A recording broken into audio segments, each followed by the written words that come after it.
Welcome to Not Milk Never Milk. Subscribe if you're lactose intolerant. You already have the API running. Now make the first call. In Postman, set the method, paste the exact local host, port route, and add content type, application/JSON. If your endpoint needs auth, add the bearer token under authorization before sending. Once done, click Send to get the initial response.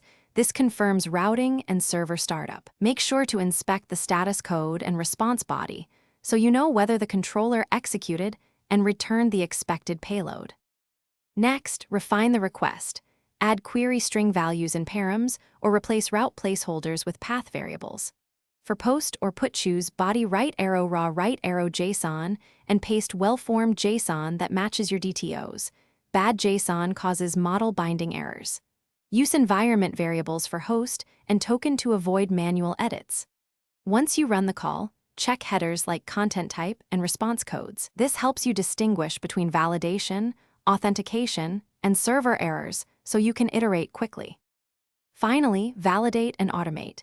Save working requests into a collection and add tests that assert status code, JSON properties, and headers so failures surface immediately.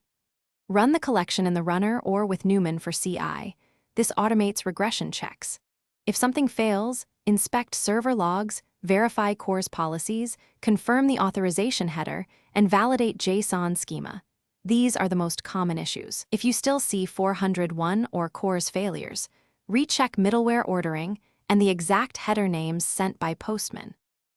Thanks for watching. If this was helpful, leave a like and consider subscribing. See you next time.